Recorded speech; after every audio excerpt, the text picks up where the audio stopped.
नमस्कार बंधुरा आज करब पुटी माछेर तरकारी। तो पुटी माछगुलो भालो करे केटे धुए निएछि।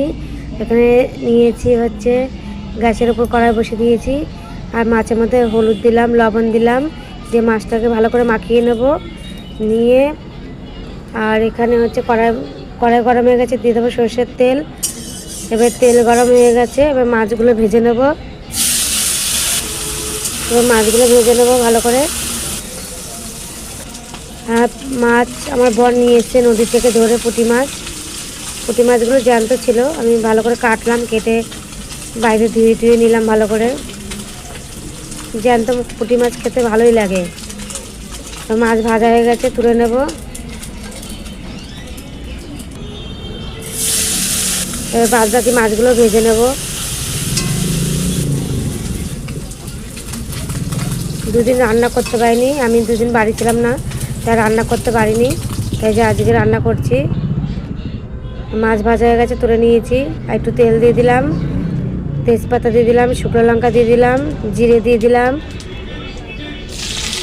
এবারে আলু দিয়ে দেবো, কচু দিয়ে দেবো, কাটি কচু।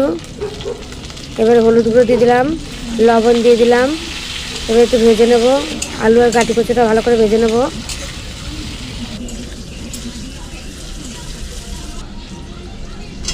বেগুন দিয়ে দেবো, বেগুন দিয়ে একটু ভালো করে ভেজে নেব।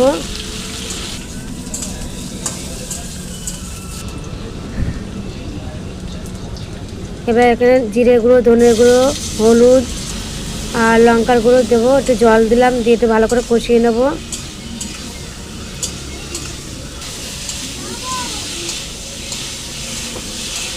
এবার কষানো হয়ে গেছে।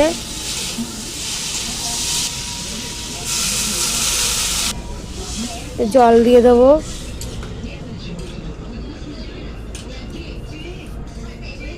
কেন তো জ্যান্ত পুঁটি মাছ তো ওইভাবে আজকে রান্না করলাম।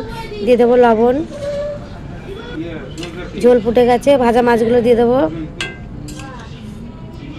কারণ আমরা পেঁয়াজ রসুন খুব কম খাই মাছে, আমরা পেঁয়াজ রসুন খুব খাই না ধরতে গেলে মাছে। এবার তরকারি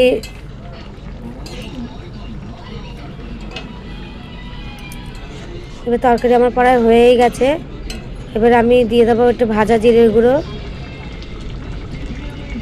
এবার ভাজা জিরের গুঁড়ো দিয়ে দিলাম, দিয়ে আর একটু ফুটিয়ে নিয়ে নামিয়ে ফেলবো তরকারি।